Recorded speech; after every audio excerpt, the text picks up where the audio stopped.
Are you struggling to make profits trading cryptocurrencies and tired of wasting money on trading classes that don't deliver results? We've got a solution for you. Our trading AI has been developed by a seasoned trader from Switzerland and has been tested over years to help you make successful trades. All you need to do is sign up with Bybit using the link below, and you'll receive free money on your first deposit as well as reduced trading fees. Once you're set up, you can effortlessly copy the trading bots with just one click. Our AI currently has a 100% win rate and generates over 15% ROI per month, and we're confident you'll see the results for yourself. Don't believe us? Try it out for free by following the links in the description and see for yourself. Sign up now and take your trading game to the next level. We're going to discuss a very intriguing idea in this video that may surprise many of you. And the question is whether it actually matters if Ripple prevails in its present legal dispute with the SEC. Of course, that sounds like a stunning remark. Nevertheless, I want to be clear about what I mean because there is a very real possibility that Ripple may lose this case and nothing negative would happen to XRP. I wish to discuss this viewpoint in this video. In addition, even though I think Ripple will win this case and am very bullish about it, I want to discuss what might occur and why I don't believe it will be as catastrophic as many people are predicting. Earlier today, I saw a really fascinating comment from MasterCard in which they said that they did not believe SWIFT, the interbank messaging payment system, would still exist in 5 years. In this video, I want to respond to that statement because I believe it will thrill some of you. And to begin, I simply want to briefly discuss why, if Ripple loses the current Ripple SEC case, it might not matter as much as some people think. And I simply want to explain it. Because I believe it will help you guys realize that even if Ripple loses, which most people don't think they will, things might still work out just great for XRP. And I want to explain that to you since it will only increase your optimism for any possible conclusion to this case.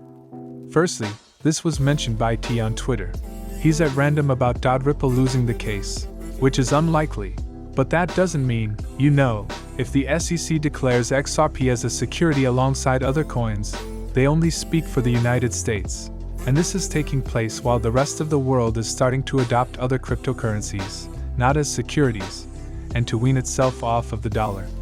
This is a really good point right here, too. Since XRP is essentially a currency and a commodity everywhere else on the globe, even if it were a security in the United States, it wouldn't necessarily be a death sentence for XRP since it is already used as a currency and a commodity practically everywhere else. It would currently be challenging for Ripple to use XRP as they wish with a security classification due to the way securities rules are now established in the United States. Yet that doesn't preclude changes to the laws. We are aware that Congress will eventually need to enact specific legislation pertaining to digital assets. Nevertheless, Congress also has the power to do so. And hardly anyone discusses this topic. Because the definition currently doesn't fit, and registering the digital asset makes no sense. Ripple and other cryptocurrency businesses are unable to register with the SEC. However, given that the phrase, security, was merely a coined term defined by humans, that is subject to change. In the end, as long as the term makes sense, you can cram everything into that jurisdiction. I want to emphasize that even if Ripple loses this case and XRP is incorrectly referred to as a security, that doesn't necessarily mean that it could never be used for its intended purpose in the United States. It just might take a little longer to achieve the widespread adoption we've all been waiting for. In the near future, it might produce some complicated scenarios. Yet in the end, technology will develop on its own. The largest banks in the entire globe, as well as the central banks in the United States, will eventually want to be able to use the technology that the rest of the world is utilizing. And as we already know, Ripple began using XRP when working with these banks for its technology, which is vastly more efficient. The American banks will, of course, want to employ that technology as well, or at the very least, they will want to be able to communicate with it. As a result, they will approach the elected officials and request that they designate this technology so we can use it, as well as if they refer to it as a security or a commodity. The fact is, it doesn't really matter in the end. XRP's value will increase in price as long as the technology is functioning effectively because it only needs to be able to meet the network's liquidity requirements. And that has nothing to do with what we humans are referring to as the asset. So, as I said, all signs point to Ripple winning this case, and I believe that perspective is one that you should be careful to keep in mind. Nevertheless, even if they don't, XRP need not perish as a result. And finally, I want to draw your attention to something else that I find to be very intriguing because even in the library case, which the judge recently decided on and which resulted in a very unfavorable decision for the library, even in that case, the judge could hardly comprehend what a cryptocurrency was. Admitted that the LBC token trading on the secondary market can't possibly be a security for the SEC and libraries. As a result, it appears that not even the judge, who was likely agreeing with the SEC in the majority of the case but didn't fully comprehend cryptocurrency, was prepared to rule that the library token itself is a security. Currently in the ongoing SEC Ripple lawsuit, a judge who is knowledgeable about cryptocurrencies has ruled that the SEC has not been true to the law. There is no chance she will take a position that is harsher than a library judge, so what do we think she's going to say about secondary sales? And all signs point to the fact that she won't refer to the XRP token as a security on the secondary market, which is all but certain. Hence, the worst-case scenario has already been eliminated from this situation, leaving us to ask whether Ripple can still sell XRP to support their operations. And as I previously stated, whether they may or may not do so under the current securities rules, it can always be determined in the future since we'll have new legislators and new SEC employees. And that legal definition will finally be sorted out. Under Gary Gensler, the worst that could possibly occur is really only in the near future. Furthermore, we are genuinely unsure of how long he will lead the SEC. The most crucial point to keep in mind is that this technology is global and cannot be destroyed by a few American politicians acting alone. And many of the worst-case possibilities have already been ruled out, regardless of how this case turns out. This, in my opinion, limits any potential negative risk and is a very positive indicator moving forward. I agree with the Bitcoin cryptocurrency tweet from earlier today, provided that XRP receives at least a fair settlement and there is no appeal. The next bull run's top-performing Bitcoin will be this one. The current downturn is virtually over. And I believe he is absolutely correct. The conclusion of the day. One of the few cryptocurrencies that has the potential to significantly alter our financial markets is XRP. We are currently considering a scenario in which XRP might become the first cryptocurrency in the United States to have specific regulatory clarity, a status that no other asset has, after significant price suppression as a result of institutions being obliged to sell their holdings.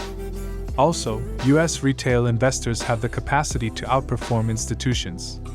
This is due to the fact that we are not concerned with the prospect of shareholders approaching us and asking, "Hey, why did you buy this unlawful security?" As a result, we can actually adopt XRP before the institutions. Many crypto hedge funds have stated in countless interviews that XRP is their top institutional cryptocurrency choice. And since they are unable to touch it due to the SEC action, those individuals are currently essentially out of XRP. In the end, what I'm trying to say is that the price of XRP is the largest bearish factor. The current situation, which has been slowing us down and stifling the price, will finally become a huge positive catalyst. Institutions will swarm back into XRP as soon as they are able to do so because it will be like a switch-flipping moment where XRP goes from being the cryptocurrency with the most regulatory liability to the cryptocurrency with the lowest risk and highest level of certainty. This will let institutions begin investing heavily in the asset and utilizing XRP for its intended use. And I totally concur with Bitcoin's cryptocurrency that this will result in a significant shift in XRP's attitude during the upcoming bull run. To wrap up this video, allow me to quickly share something that was brought to my attention a few months ago. It was quite shocking. Yet in the past few months, there has been so much news that I almost forgot about it. It was actually the CEO of MasterCard who made the audacious claim that SWIFT might not even exist in 5 years. There is just one firm that I am aware of that has the capability to replace SWIFT, and considerably improve it if it doesn't exist in 5 years. You guys probably know exactly who I'm referring to. I hope you appreciate it, and everyone has a great night. So I want to present you guys with a film I made that I think is a fantastic answer to the MasterCard CEO. Once upon a time, SWIFT, the worldwide messaging network that links banks and financial institutions, ruled the world of interbank payments. A brand new technology did, however, start to slowly but surely disrupt the market. Without the use of middlemen, cross-border payments were nearly quick and inexpensive because of the blockchain-based platform of Ripple. Also, it offered improved security and transparency, which made it a desirable choice for banks wishing to upgrade their payment systems. When more banks adopted Ripple, it gained popularity and quickly supplanted SWIFT as the main interbank payment network. The advantages of the Ripple platform were just too big to overlook. As the use of Ripple's digital currency, XRP, and the company's on-demand liquidity, ODL, offering increased, so did Ripple's adoption. Using ODL, banks and other financial institutions can utilize XRP as a bridge currency to speed up and lower the cost of cross-border payments. Banks are utilizing XRP and ODL. The cryptocurrency's price rose as a result of increased demand. Institutions started purchasing a lot of XRP to make sure they had adequate liquidity to make their payments. Investors took note as well, realizing how the financial sector could be completely transformed by new technology. They started purchasing XRP in large quantities, which caused its price to soar even further. The banking sector would never be the same. It became evident as Ripple gained more and more traction. A quicker, more effective, and more secure technology was taking the place of the conventional means of making cross-border payments. In the end, XRP's price increased as a result of Ripple's success, making it one of the most valuable cryptocurrencies available. The introduction of XRP and the adoption of its ODL product, along with the invention of Ripple, permanently altered the financial world.